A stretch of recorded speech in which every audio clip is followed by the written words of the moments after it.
Assalamualaikum warahmatullahi wabarakatuh. Saya Muhammad Qoyim dari Fakultas Pertanian, Prodi Agribisnis. Di sini saya akan mempresentasikan pertemuan keempat mata kuliah Bahasa Indonesia yang membahas tentang perbedaan karya ilmiah populer, dan karya non-ilmiah. Baiklah, kita masuk ke yang pertama, yaitu bagian A, karya ilmiah. Seperti yang kita tahu, karya ilmiah merupakan karya tulis yang isinya berusaha memaparkan satu pembahasan secara ilmiah yang dilakukan oleh seorang penulis atau peneliti. Karya ilmiah biasanya ditulis untuk mencari jawaban mengenai sesuatu hal dan untuk membuktikan kebenaran tentang sesuatu yang terdapat dalam objek tulisan. Selanjutnya yaitu ciri-ciri karya ilmiah.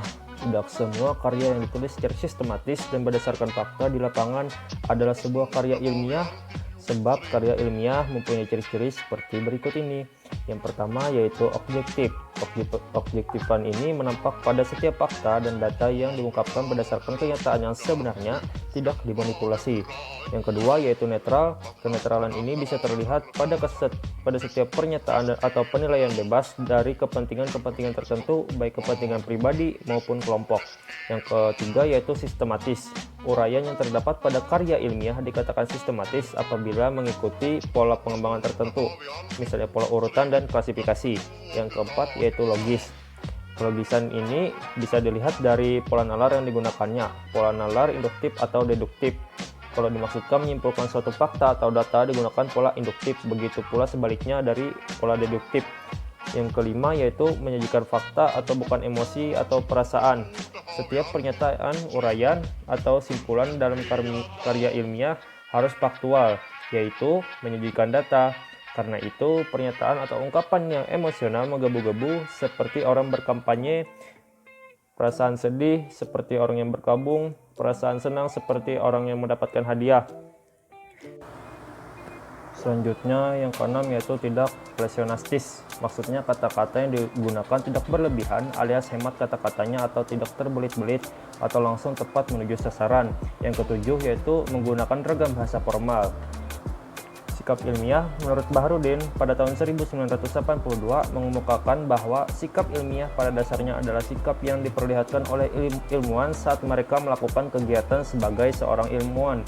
Dengan perkataan lain, kecenderungan individu untuk bertindak atau berperilaku dalam memecahkan suatu masalah secara sistematis melalui langkah-langkah ilmiah. Ada beberapa sikap ilmiah yang dikemukakan Mukayat Brotowijoyo, di antara lainnya yaitu sikap ingin tahu, sikap kritis, sikap objektif, sikap ingin menemukan, sikap menghargai karya orang lain, sikap tekun, dan sikap terbuka. Selanjutnya yaitu jenis karya ilmiah. Pada prinsipnya, semua karya ilmiah yaitu hasil dari suatu kegiatan ilmiah. Dalam hal ini yang membedakan hanyalah materi, susunan, tujuan, serta panjang pendeknya karya tulis ilmiah tersebut. Nah, di sini ada karya ilmiah pendidikan dan karya ilmiah penelitian. Karya ilmiah pendidikan yaitu ada beberapa macam. Yang pertama yaitu paper atau karya tulis. Paper atau lebih populer dengan sebutan karya tulis adalah karya ilmiah yang berisi ringkasan atau resum dari suatu mata kuliah tertentu atau ringkasan dari suatu ceramah yang diberikan oleh dosen kepada mahasiswanya.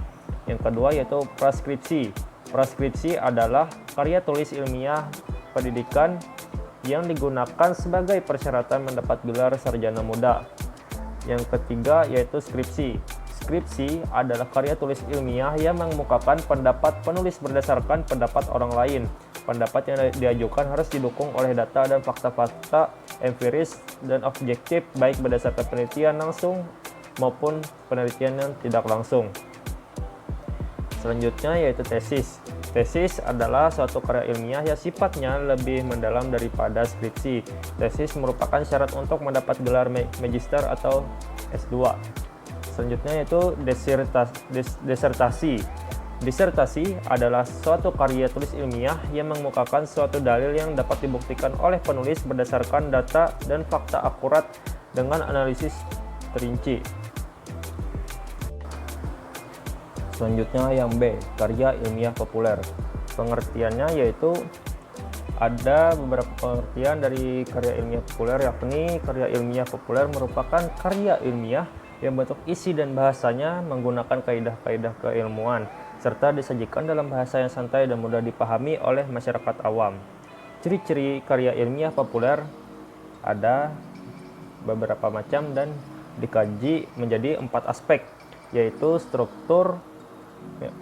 Untuk yang pertama, struktur sajian karya ilmiah sangat ketat, biasanya terdiri dari bagian awal, bagian inti, dan bagian penutup. Yang kedua yaitu komponen dan substansi. Komponen karya ilmiah bervariasi sesuai dengan jenisnya, namun semua karya ilmiah mengandung pendahuluan, bagian inti, dan penutup, serta daftar pustaka. Selanjutnya yang ketiga yaitu sikap penulis. Sikap penulis dalam karya ilmiah adalah objektif yang disampaikan dengan menggunakan kata atau gaya bahasa impersonal. Yang keempat yaitu penggunaan bahasa. Bahasa yang digunakan dalam karya ilmiah adalah bahasa baku yang tercermin dari pilihan kata atau istilah dan kalimat-kalimat yang efektif struktur yang baku. Selanjutnya yaitu bentuk karya ilmiah populer.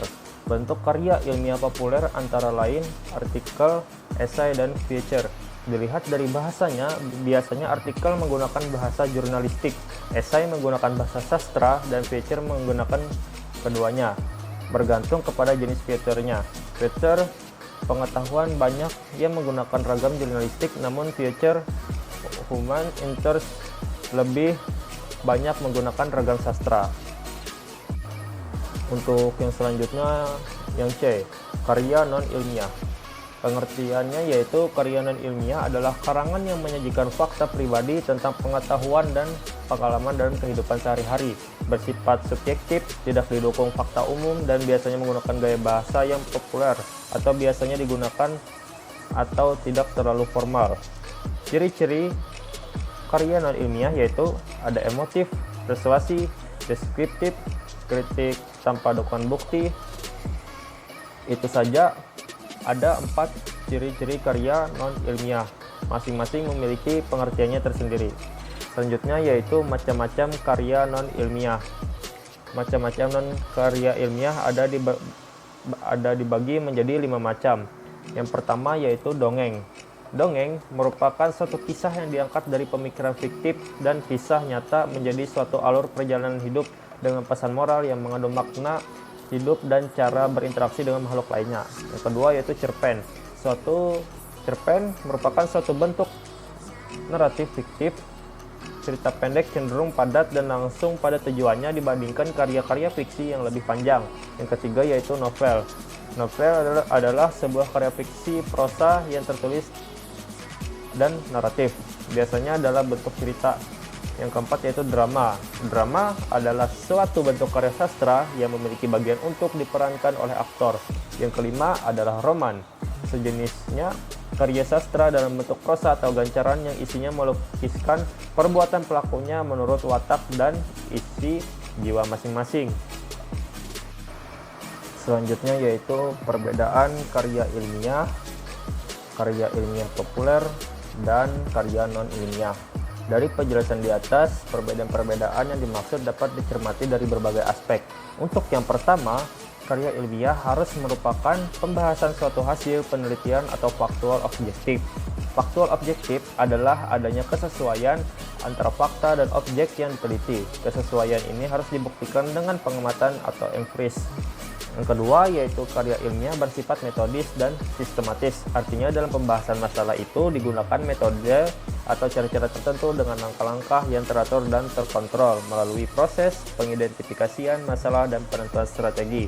Yang ketiga, dalam pembahasannya tulisan ilmiah menggunakan ragam bahasa ilmiah. Dengan kata lain, ia ditulis dengan menggunakan kode etik penulis karya ilmiah. Hanya itu saja yang dapat saya presentasikan pada pertemuan yang keempat ini, yang mengenai perbedaan karya ilmiah populer, dan karya non-ilmiah. Jika ada salah atau kata yang tidak berkenan di hati, mohon dimaafkan. Wabillahi taufiq wal hidayah. Wassalamualaikum warahmatullahi wabarakatuh. Hidup mahasiswa.